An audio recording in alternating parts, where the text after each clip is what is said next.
The babies of Kevin Eastman and Peter Laird, the Teenage Mutant Ninja Turtles were everywhere in the late 80s. With the popular Saturday morning cartoon series, toy line, and merchandising out the tail, it was only a matter of time before Hollywood called upon our adolescent reptiles. Few knew that the New York-based film was actually shot in North Carolina. It was there that my guest Kenn Scott got a job as an extra on the film, and with luck and hard work, found himself inside the shell of Raphael. Stick with me as Kenn talks about his life behind the red bandana and the grueling filming that made up the two films he was a part of, while also pointing out one important thing: that Hamlet has friends. 3, 2, 1. Hamlet has friends. Hamlet has friends. Hamlet has friends. See, Hamlet has friends. I appreciate you being here. I just read your book, Teenage Ninja to Mutant Turtle.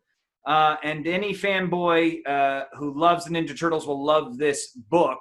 So again, thank you for being here with me. Would you mind just recapping for me what your life was like growing up in North Carolina? Well, I was actually born in New York, so my family is all New Yorkers. And when I was 5, my dad was transferred to North Carolina, which is a huge cultural disparity between the two places. So I have an older brother, so he and I were, it was kind of us against the world, really. And we got to North Carolina, and basically that's where I grew up. So I'm kind of a boy without a country, really. I was from a New York family, but I'm not really a New Yorker. And I grew up in North Carolina, but I didn't really grow up eating grits or anything like that. I'm not a Southerner. Yeah. But I loved it. Loved North Carolina, and was just going to school there. And then about the 7th grade, I'm not a big guy. And in the 7th grade, I was walking down the hall one day, and this kid jumped out and he tackled me to the ground. And he did it. It was pretty violent. And I got bullied, really, if you will. And is it because you're from New York, you think? Yeah, I think it was because I was a little guy just walking down the hallway. And this bonehead thought I was great prey. So he jumped out with his friend. He basically bulldogged me down to the ground and then took off running. And it hurt my neck, and I was crying. I mean, it was a very traumatic little experience. People have been through worse than that, Hamlet. But for me, that was a terrible thing that happened right then. So at that particular point, I had been seeing a karate class at the local community center where I played soccer. And I said to my dad, I want to take karate. And so I started taking karate, and that really became probably one of the most influential and formative things I did in my life, and still to this day. So once you start taking karate, you start building up your confidence, you start learning how to kick some ass. When does the decision to, be in the movies start to become something that you're interested in? Well, like any kid who probably takes karate or taekwondo or whatever, I loved martial arts movies. I love to see Jackie Chan and Chuck Norris and Bruce Lee, just on and on, anybody you could name. And as I watched these movies, as I sat in the dark and I saw these guys just kicking butt and winning the girls and fighting for right, and they were always good guys. It wasn't like when I was a kid, it wasn't like there weren't anti-heroes. There were good guys winning the movies. And I kept saying, that's what I want to be. I want to do what those guys are doing. So for a little while, I thought, well, maybe I'm going to be a police officer, or maybe I'm going to work for the FBI, or maybe I should join the Army. And then I thought, wait a minute, I don't necessarily really want to do those things. I want to do them in the movies. And so I watched all these guys doing it in the movies, and I decided that's what I want to do. I want to take my martial arts, and I want to be a guy kicking butt on the screen and be a movie star like that. I was 13 years old, so I became infatuated with being an action hero. When you say Bruce Lee, Jackie Chan, those are your main guys. No Chuck Norris or no definitely Chuck Norris, because that's the heyday of Chuck Norris. That's when he was coming out with his early movies like Good Guys Wear Black and The Octagon and A Force of One. Oh, The Octagon, yeah. And so my dad used to take me to see these movies, and we'd go see these really like low budget martial arts movies in the theater, and I just loved it. It was a chance for me and my dad to bond over something, and it was a chance for me to really develop some heroes through the movies. Now, watching those now, like going back and watching The Octagon, any chance that a 19-year-old Kenn could take Chuck Norris. You think? I don't think anybody can take Chuck Norris. Yeah, Chuck Norris. Yeah, he's insane. Yeah, I don't even think now. Yeah. So you graduate high school. You're not 100% sure on college, but you know how to get on a movie studio lot pretty smartly. I don't think you could do what you did today. You had a job as a pizza man, and how did you get on to the lots? In the mid-'80s, the famous movie producer Dino De Laurentiis built a movie studio in Wilmington, North Carolina. He had shot the movie Firestarter with Drew Barrymore there. Yeah. And he had such a great experience, and there was tax incentives, so he decided to build a movie studio. So during my summers in college, I used to drive down to the beach about 4 hours away from where I lived in the middle of North Carolina. And I would spend the summers down there trying to figure out how to get into that movie studio and see if I could get a big break. Well, one of the things I was doing to make money at that time was I was driving pizza. I was a pizza delivery guy, working for Domino's at the time. So I finally had this idea. I was going to go to the movie studio, and I knew how I could get in because everybody loves the pizza guy. Yeah. So I put on my Domino's pizza delivery uniform. I got a couple of Domino's pizza boxes. They were empty. And I drove up to the guard shack of the movie studio, and I turned to the security guard and I went, "Hey, I've got a delivery for the production crew." And he leaned down and he looked at me with those security guard eyes, and he put his hand on the window, and I thought he was going to grab me for some reason. And he said, "All right, just drive through here. They're around back on the back lot." And he opened the gate, and I drove right on through, and it was like driving into heaven, man. I drove right onto the back lot. I parked the car. I walked around the corner, and right there on the outside, they were shooting this movie with a giant action scene with car chases and stuntmen and a gunfight and everything. And all I did was I zipped up my jacket so nobody could see my pizza delivery uniform, and I just leaned against the wall, and for about an hour or so, I just watched them make a movie. And it was while I was there that I met people that were in charge of casting the extras, all the background performers in movies. And I got to talking to them. I told them about my martial arts and all the training I'd been doing since I was a kid. And they told me about this great movie they had coming that I could audition for if I was interested. And it was called Teenage Mutant Ninja Turtles. At the time, I didn't know what Teenage Mutant Ninja Turtles were, but I quickly found out, and then lo and behold, that began the next phase of my story. It's so insane when I think about that. First off, the irony that a pizza delivery gig is what got you the Ninja Turtles. I mean, that's hilarious in its own respect. But also the sheer balls to do you. Every time I'm reading your book, I think the guy has got balls of steel. Like he's like, you know what? I'm going to say something here. I'm going to try this.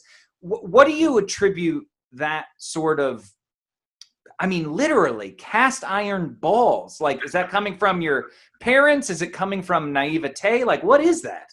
I think you hit on something good there, Hamlet. I think naivete is probably a good point. But, you know, Napoleon Hill wrote a book called Think and Grow Rich. And in the book, he talks about the secret to success. But he never says what it is. He never defines it or talks about it. But he gives examples of people living it. Yeah. And what I ultimately came to realize was the secret to success is creating undeniability.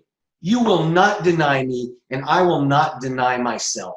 If there's an opportunity, I so believe in what I'm doing and what I'm going to do that nothing is going to stop me. And every time I see an opportunity, I need to step up and grab it and make it happen.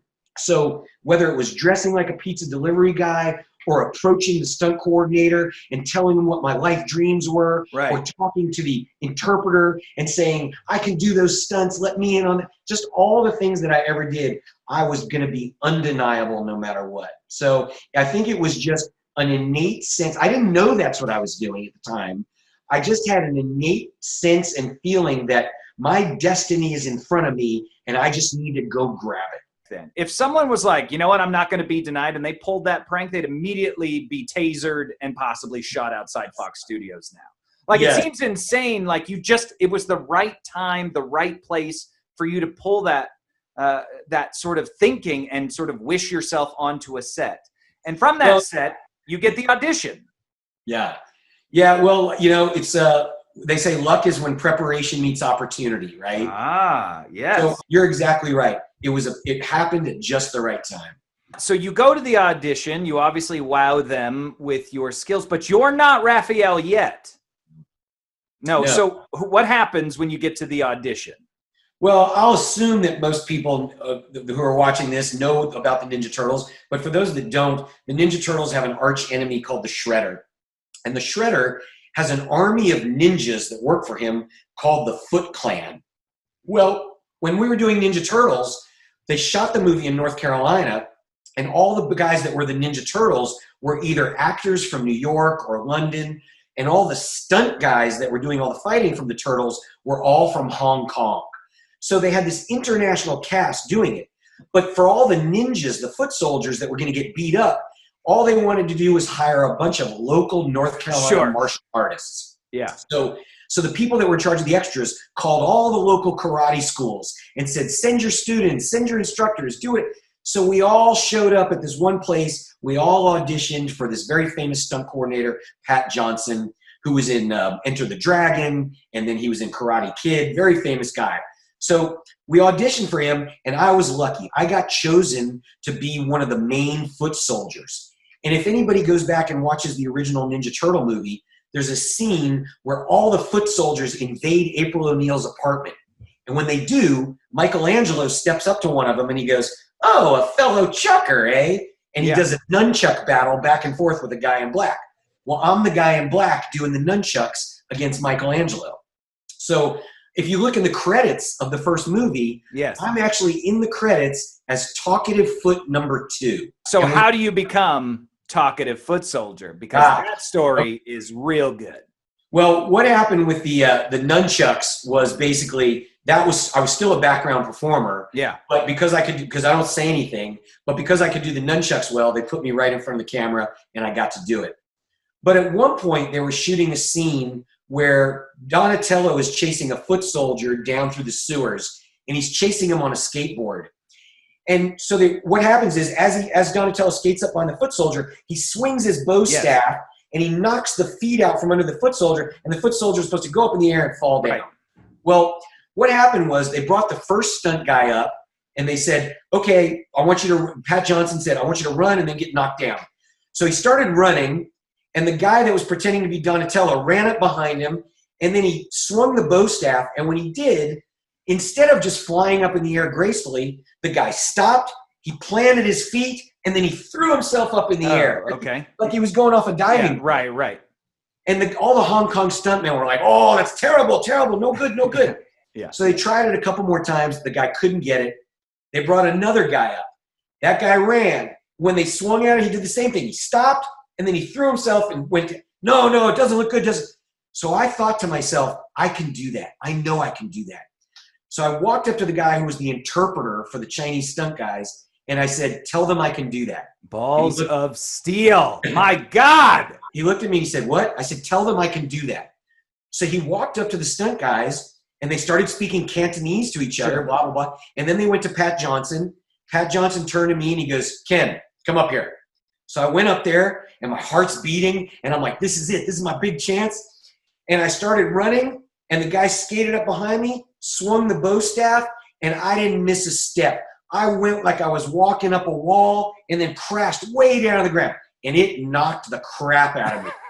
But as soon as I was done, all the Chinese stunt guys went, yes, good. So from that moment forward, I became kind of the premier stunt foot soldier. And so the next day, when they needed to shoot another scene in which I'm sort of putting two stories together here. Sure. I hope you don't mind. No. There was actually another scene where they wanted one of the foot soldiers to talk. Now, that's a huge deal because if you're an actor, if you're an extra, you're making $75 a day, $100 a day, whatever it is. But if you talk in a movie, even if you say hello, you make $500 for the day. Right. Plus, you can get your Screen Actors Guild card. And that's a huge step for an actor. You mentioned the catch-22 of SAG, which is? That you cannot have a speaking role in a movie unless you have a SAG card, but you can't get a SAG card unless you have a speed, which is the most effed up thing, I think, Hollywood. It's like perfect for Hollywood. It's the exact thing you'd expect them to do. Something's truly douchey to really drive people insane.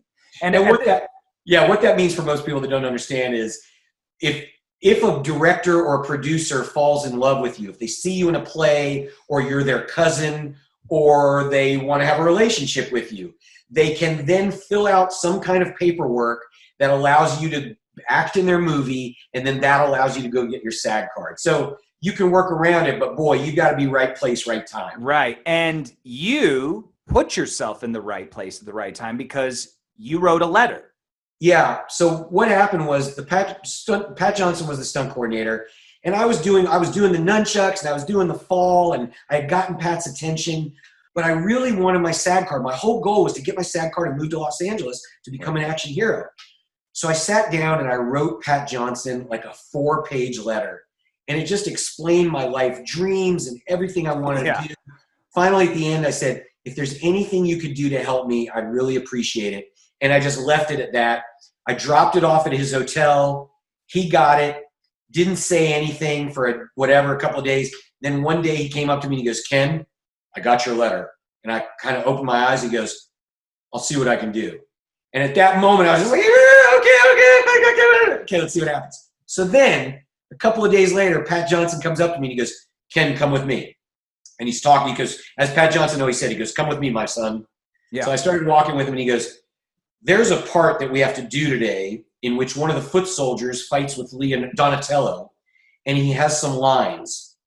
Now, one of the other stuntmen that I brought from Los Angeles was going to do the role, but he's sick today, and he can't come in to do it. So I'd like you to go meet the director, and if he approves you, you'll get the job. And I was like, oh my God. He goes, and that's going to help you get your SAG card. So he walked me into up to the director on the soundstage. The director came up. I said the lines. Eventually it got cut out of the movie, but I said the line, I'm going to turn you into turtle soup. And I swing a sword. The director was like, oh, that'll be fine. Thank you very much. Walked away. Pat Johnson said, okay, boom, you got the job. So we shot the scene. I said my lines. That was the role of talkative foot number 2. Yeah. I got my SAG card out of it, the whole thing. And then I come to find out later on that the stuntman was not actually sick. Pat Johnson went out of his way to do a favor for me, made that happen so the producers would do it, and they had to hire me. What a great freaking story. This guy must have immediately turned into a father figure for you. Pat was a father figure actually from day one.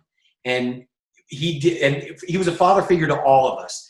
But he became a father figure to me on that show. He taught me a lot about the business. And for many years after that, Pat and I remained in touch, and I would go to his house in Los Angeles. And he actually hired me to work on other movies and other jobs. And so we developed a very close relationship over the years. Still at this point, though, you are talkative foot soldier. You're still not Raphael, but an accident on set makes it so that, again, you sort of step up to the plate. What happened there?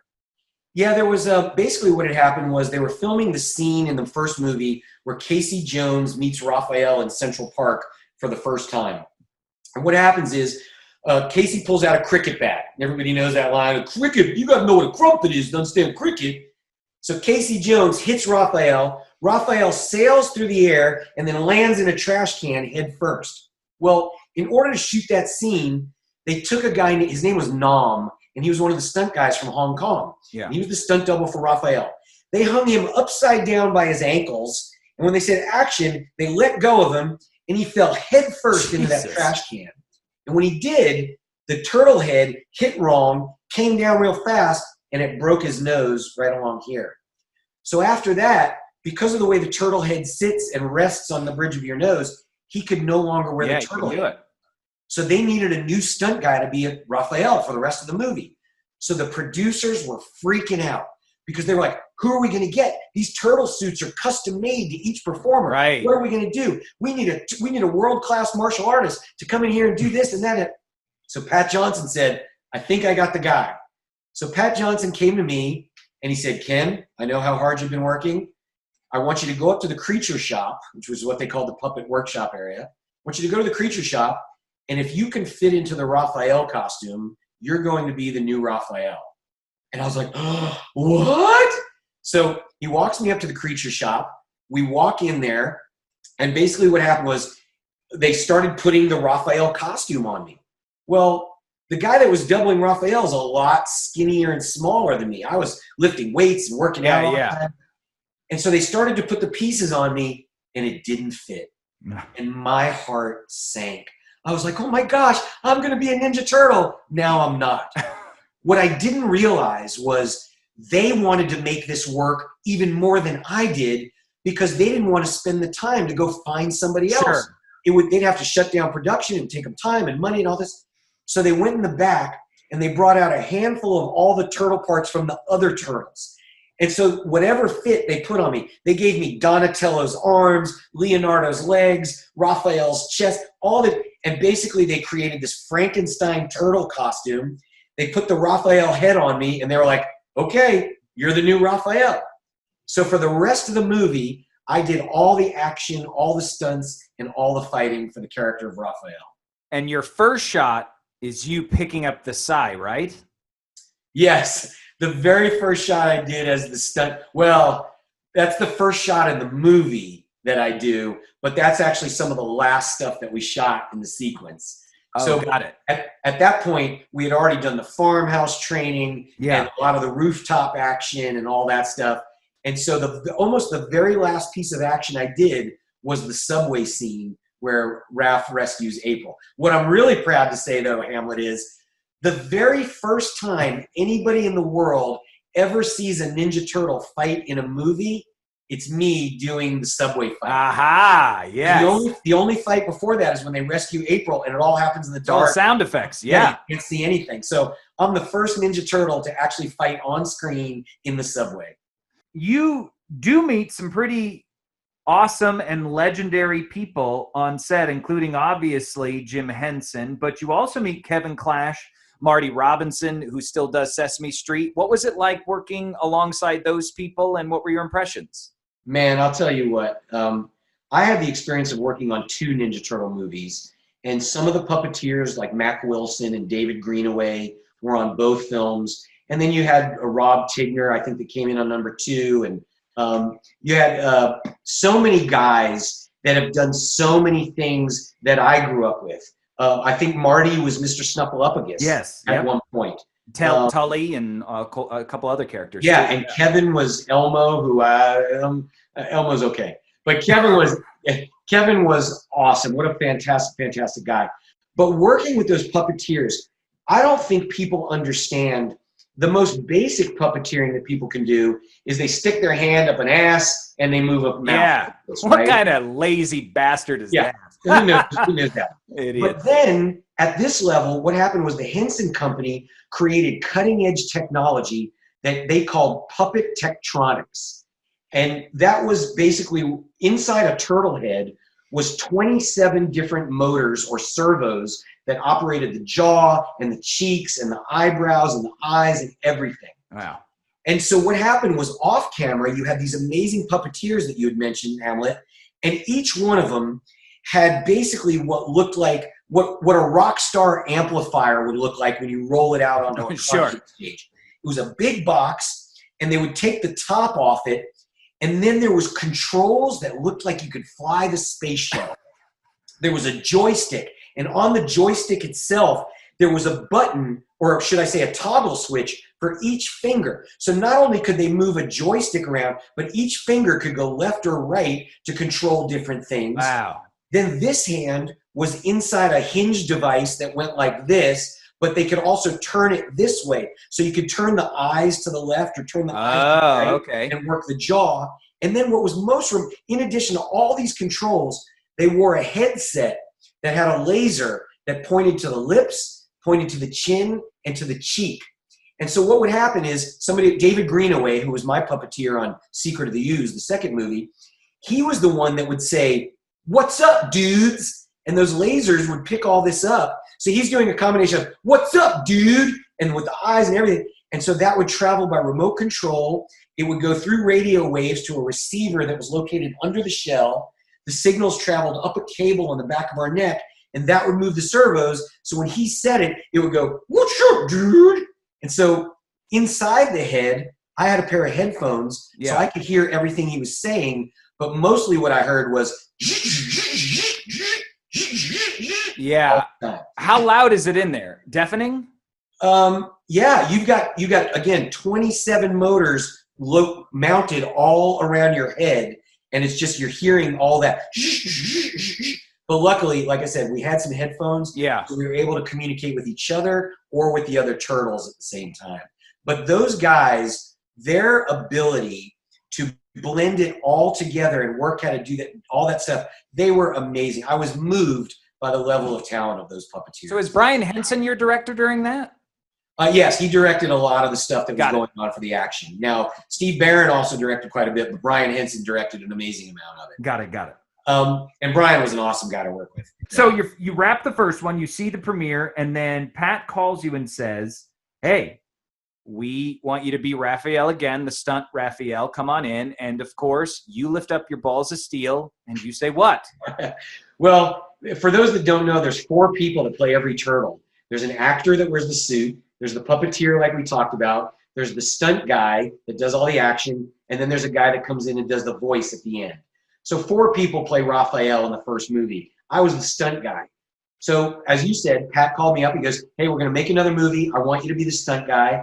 And I just said, hey, that sounds awesome, Pat. I really appreciate it.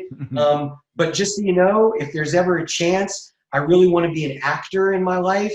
So if there's ever an opportunity for me to be one of the acting parts, I just want to put it out there that I'm interested. And he was like, slow your roll, son. Let's just work with this and be happy you got a job. And I was like, okay, thank you very much. Well, a couple of weeks later, the phone rings. I pick it up and I hear this, Ken, my son. And I'm like, Pat? And he goes, I just want you to know that Josh Pace, who played Raphael the actor in the first movie, is not coming back for the second film. But you didn't hear that from me. And he just hung up. So I was like, okay. So I went on the call sheet. I had saved my call sheet, which I actually probably have here in my office somewhere. Amazing. And on the back of the call sheet, it's got every single crew member and their phone number so you can reach them. Well, it had the producer's phone number on there. So I called the producer up in California, and I said, his name was David Chan. And I said, hey, David, this is Kenn Scott. Oh, hello, Ken. Nice to talk to you. I said, David, I heard that you guys might be looking for a new Raphael, and I would just like to let you know that I'm interested in that part. And he said, well, Ken, you're already playing the part of the stunt Raphael, and you were very good at that. I said, yes, I know, but I feel like with my awareness of the character and what I know and my ability to move, I could bring a lot to the role. So if you're interested, I'd like to put my hat in the ring. And he said, okay, here's what I'd like you to do. Make a video of yourself acting out some of Raphael's scenes from the first movie and then send it to me. I was like, okay, that'll be fantastic. And then he said, and by the way, I need it on my desk by Monday morning. Of course. And this was Friday. And I said, okay, no problem, because you could do overnight delivery of that. You could FedEx something. Sure. It might cost you $50 or whatever it was, but fine. So I went and this is back in the days of VHS. I borrowed a VHS camera. I put on a green polo shirt because I thought that looked like a turtle. Yep, close enough. I went in the front yard of my house, and I had my friend film me while I was like doing all that, cricket, you got to know what a crumpet is to understand cricket. Right. I did my best Raphael, took the videotape, picked up the phone. It was Sunday at this time because this is the first time by the time I borrowed a camera, it was already Sunday. And I said, hey, FedEx, I want to get something delivered. Maybe it was Saturday, I don't remember, but I was trying to get it delivered. And I said, I need this to be in there by like Monday. Oh, that's what it was. It was Monday. It needs to be there Monday. And they were like, well, Monday's, I think it was Memorial Day. Oh, shit. And so everything was closed. And I was like, how the hell am I going to get this to this guy? Yeah. I didn't think about calling him or anything. I was just like, I got to get it there. So I even thought I'm going to get on an airplane, fly to Los Angeles, and deliver it myself if that's what I got to do. So I called Delta Airlines and I said, hey, what does it take to get, blah. They go, oh, we actually have a package service. And I think it cost me about $150 or so, something like that, to send this videotape overnight and get it delivered to an office in Los Angeles. It got delivered. I had it there. I was like, oh, I did it. This is super cool. Sure. So I called David the next day. I said, David, did you get my tape? He said, yeah, I got the tape, Ken. Thank you very much for sending it. I'm going to watch it. I just want you to know we have about 50 or 60 other guys that we're also going to be looking at. So I was like, all right, well, at least I got the stunt role. So yeah, right. It's already good. 5-6 days later, whatever it was, my phone rings. It was David Chan. He said, Ken, I'm calling to tell you, congratulations, you're the new Raphael. And they had just decided that because of my stunt abilities, I would be able to do a lot in the acting role. They had spoken to Pat Johnson. Pat said, yes, I can find another stunt guy, no problem. So once again, Pat came to my aid. And so I elevated and became the actor Raphael for the second movie. Which means now that you get your own bodysuit, you get the costume built after you, yes? Yes, they flew me to London. They did a body cast. They took a body mold of me, which was super cool, Hamlet, because I got to stand in the exact same place that David Bowie stood when they made his body cast for Labyrinth. Oh. So I'm looking at all and the you parts. both have something in common. You both, according to your book, had large packages. Yes, as a matter of fact, when they went to make the body mold for me, they were surprised at the size of my muscles and other things. Yes. Due to various circumstances. I mean, look, let me tell you, when somebody's putting a hot plaster of Paris around your crotch, blood is going to flow no matter who's doing it. It's the only way I can get a boner. Yeah, so when they made my body cast, well, there was Ken in all his glory for eternity. And so basically, yes, Raphael had the biggest package. That makes me wonder if David Bowie also did the same exact thing, because his package is obscene in Labyrinth. It's almost, I think it actually has a stunt credit, which is crazy. You didn't play that role, did you? No, I try to stay only in my own pants. That's good. That's good. So the second film is now got you. You are sort of elevated. When you were younger, this was a job that you really wanted. You would sort of look, you mentioned in the book a lot, you'd sort of look up to them and say, man, I can't wait to be somebody like that. When you get the role, is there a little bit of buyer's remorse? Because you talk about, and we've talked about this too, actors are very singular. They're sort of solitary creatures. So it seems like you didn't have as much fun, to be honest with you, when you were one of the leads. Well, Madeline, I think it was Madeline Kahn, the famous actress, said that somebody once asked her, is it fun making movies? And she said, it's fun to eat Twinkies. It's not fun to work at the Twinkie factory. And making movies is very hard work.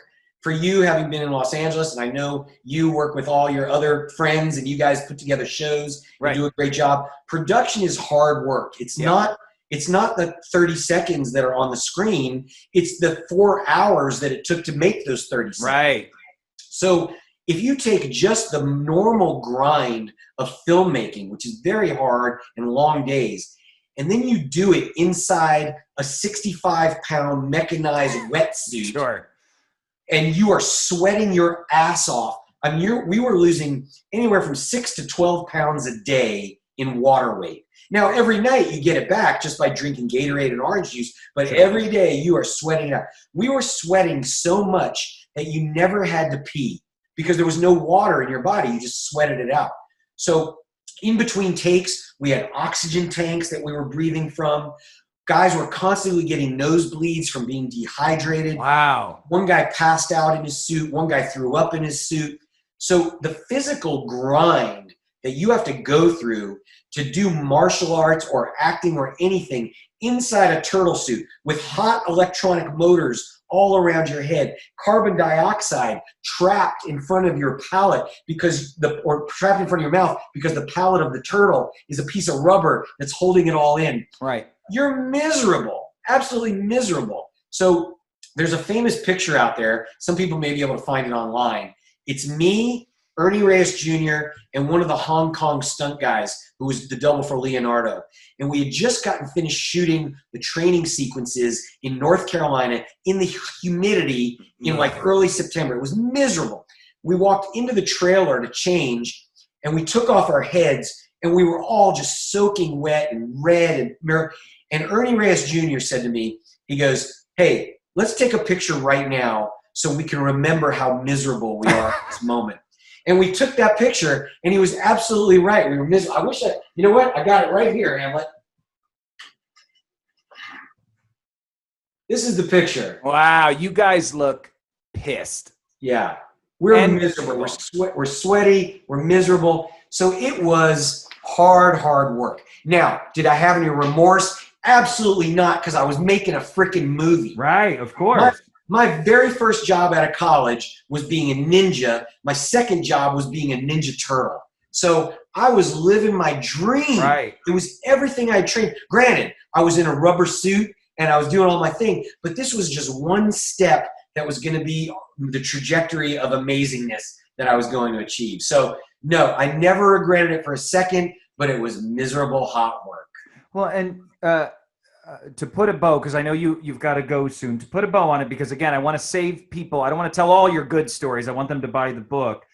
Now, the second film wraps, and in the book, other than the Bawa Wawa story, you really don't go into detail about the premiere or what it was like. Was that done symbolically, or was it purposefully dismissed? Meaning, were you already on to your bigger and better things, and that was, okay, I'm done here, and now I'm going to talk about my career moving forward, which you do sort of tease that there's a whole nother book coming possibly. But yeah.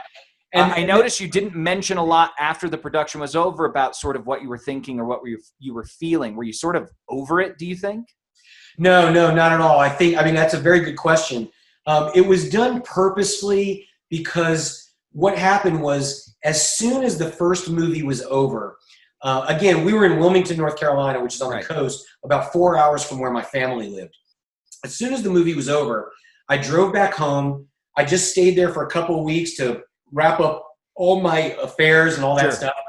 And then I bought myself a first-class one-way ticket to Los Angeles. And that was very symbolic. That was like, I'm leaving my past life behind.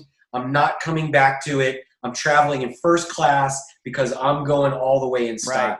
So I wanted to end the book on that whole thing of, okay, that's what I'm going to do. I'm taking off to the next level.